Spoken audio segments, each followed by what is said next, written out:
When I write articles about social injustice or racial injustice, or I talk about it on the radio, when I do this as a white American, I'm not trying to prove something. Oh, look at how woke I am.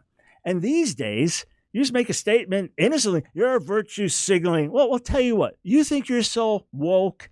You think you're so righteous. You're going to lecture me on virtue signaling and all this. Okay, well, let me ask you a few probing questions. May I do that? May I ask some probing questions?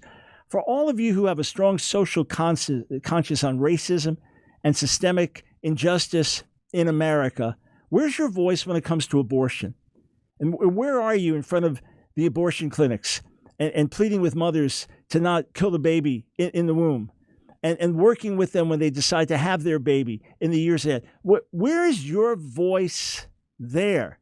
You say, oh, man, I'm all in on that. I stand for that. But I also stand against racism. Okay, great. So where's your voice standing against anti-Semitism? You're woke on racism and racial injustice. How woke are you when it comes to anti-Semitism? And the rising tide of Jew hatred in America and the murders in synagogues in America and the rising tide of Jew hatred worldwide in a time when there's still people alive who remember when 2/3 of all European Jews were slaughtered. How woke are you when it comes to anti-Semitism? Or maybe you're woke when it comes to anti-Semitism, but what about the persecution of Christians worldwide? We say Black Lives Matter, but for every tragic death of someone like George Floyd, how many Black Christians around the world are being slaughtered? How many African Christians have been slaughtered this year in Nigeria alone?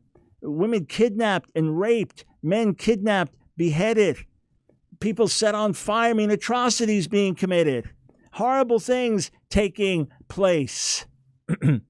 How woke are you on that? The point is, none of us are fully conscious of all the evil, all the injustice in the world. Each of us have blind spots of things we don't understand and don't see and don't know. And we can't all be equally grieved about everything. So instead of criticizing, how can you speak out on this earlier? Well, I'll call you out then. I spoke out on this and this and this over the last 20 years. How much have you spoken out on this? That's silliness. That's silliness. Let's just appreciate if you have a burden and it's valid, then I'm going to stand with you in your burden. All right. If I have a burden that's valid, I want you to stand with me in mine. But I don't expect full solidarity on everything because each one of us, we will each have different sensitivities. So let's stop trying to see who's more woke than other and everything with terminology and virtue signaling. I mean, let's just talk to each other, okay? Without me worrying if I say something to you, are you going to judge it for this? Let's just talk to each other. Let's not prejudge. And let's help each other.